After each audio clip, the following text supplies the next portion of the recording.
Welcome to Around and Around, the OCD Circle. My name is Elizabeth, and I have been living with obsessive compulsive disorder for over 60 years.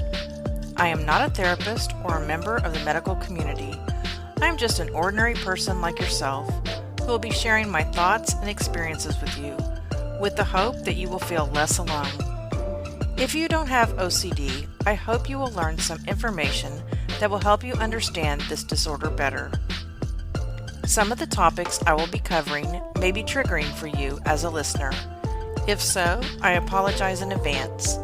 Since I don't know what your triggers are, please refer to the episode summary in the show notes before listening to each episode.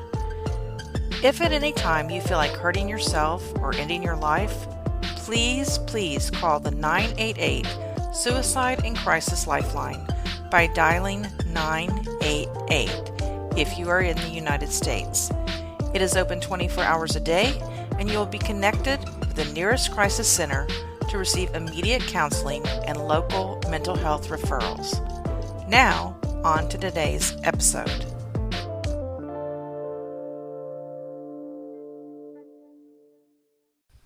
Hi everyone, welcome to another episode of Around and Around the OCD Circle. My name is Elizabeth, and if you haven't already done so, please go back and listen to my previous episodes. I sometimes reference them, so that will help put everything into the correct context.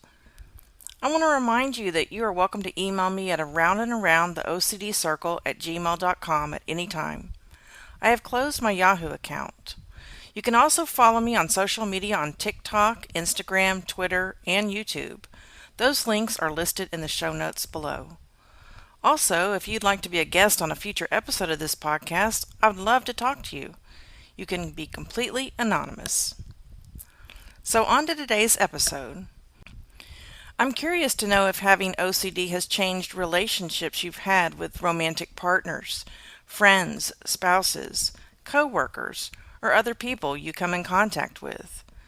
Do you share that you have obsessive compulsive disorder? Do you keep it a dark, dirty secret? Or do you wait until they figure it out on their own?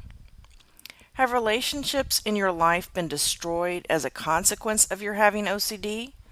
Or have your relationships been strengthened?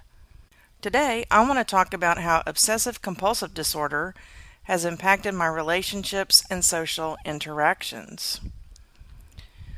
When I was first diagnosed with OCD, I was in my early 30s, and I didn't tell anyone except my husband at the time. I was embarrassed from the very beginning. However, later on, when the rituals became more noticeable to other people, I had no choice but to tell them. Some may say I used it as an excuse. I just felt that with a diagnosis, it would make me appear less weird. So now, I proudly announce publicly that I have it. I'm not doing it to brag or for pity, but to educate people. You see, mental illness is not taken seriously in this country until it's too late. It's a stigma that has gone on way too long. We can talk about lack of health care, access to medications and therapy, and much more at a later time. I want to talk about more personal relationships today. So I have this story that I wrote down. It's a true story that I'd like to relate. Here it is. Even as a lesbian woman, I have always had an uneasiness with transgendered people. Even though I was fascinated with the likes of Chaz Bono and was impressed by his bravery for going public, I was extremely uncomfortable watching or reading about transgendered people, much less having a conversation with them. That was because I had never had a personal encounter with a transgendered person. It wasn't until many years later, when my wife and I attended a new church, that I began to see them in a new way. The congregation included many LGBTQIA+ members. I began volunteering on Sundays, feeding and interacting with homeless teens.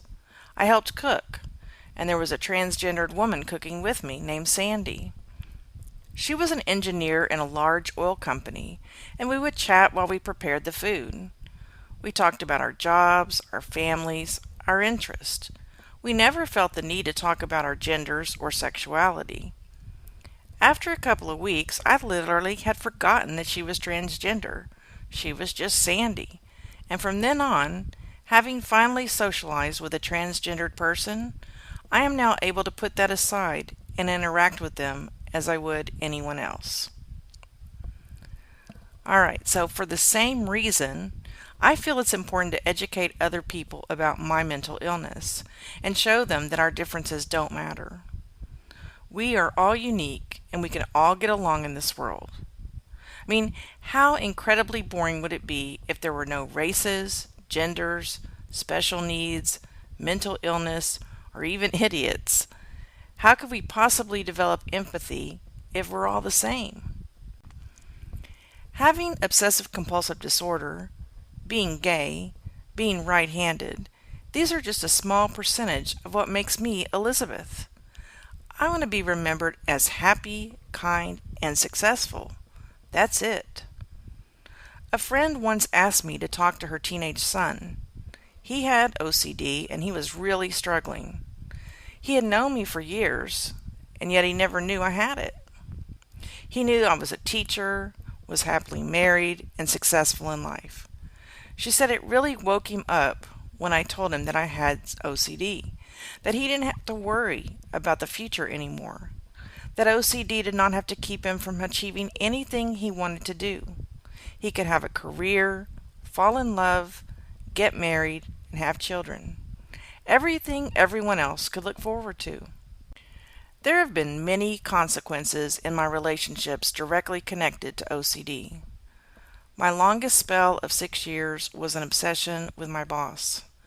This was before my diagnosis. Counselors tried to figure out how to stop the obsession to no avail. She attended therapy sessions with me and even helped me find different counselors. I believe this was in 1992. OCD was never mentioned in all of the sessions I attended. After 3 years of trying to work on campus with her and stay focused on my job, I quit. I didn't know what else to do. The spell lasted another 3 years. Would it have gone away if I had stayed? Well, we'll never know. But it was the best job I ever had, and sometimes I still regret leaving.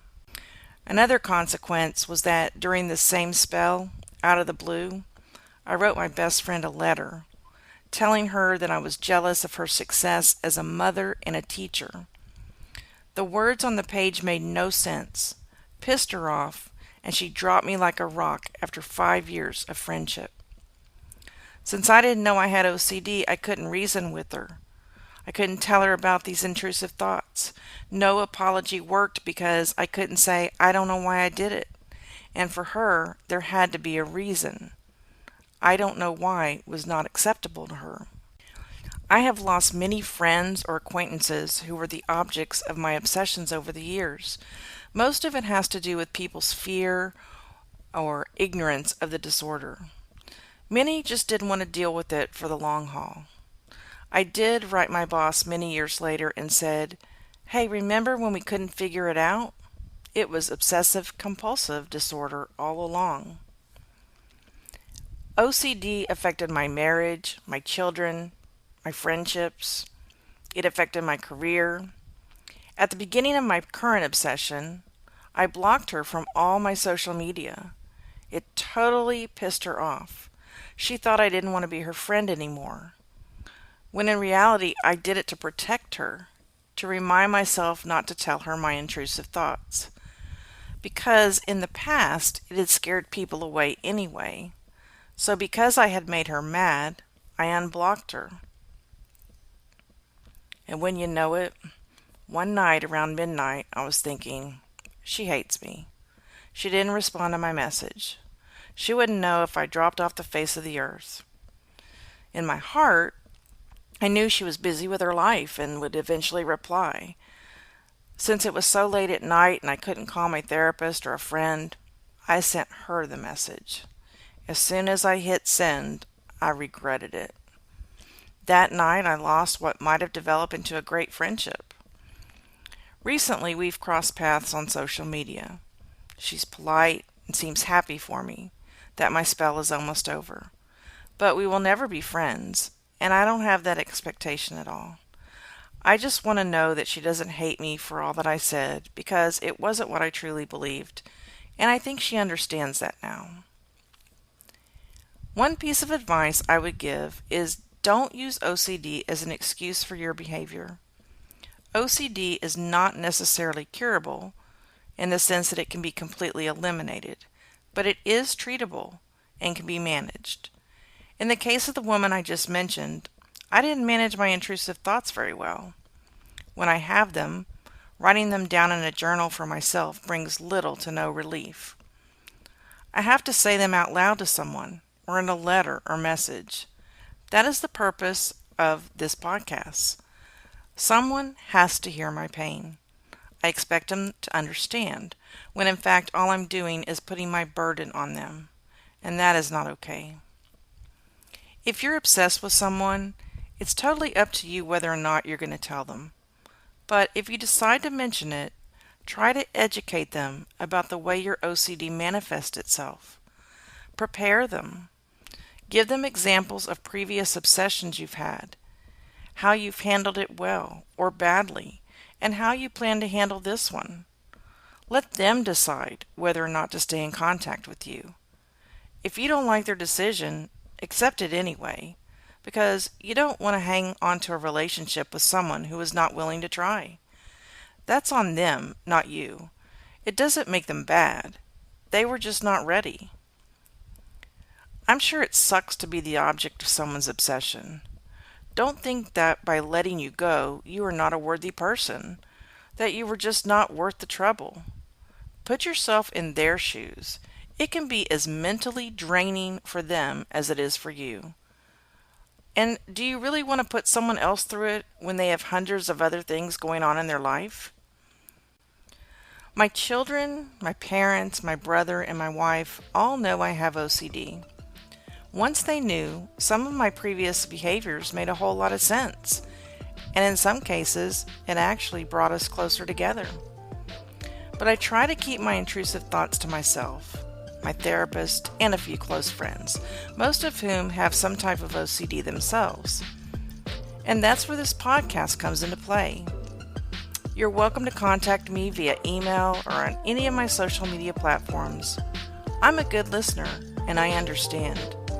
In the future, I plan to open a Facebook page where we can share thoughts and ideas in a safe place. Thanks for listening, and I hope you will join me again on Around and Around the OCD Circle. Until then, make it a great day.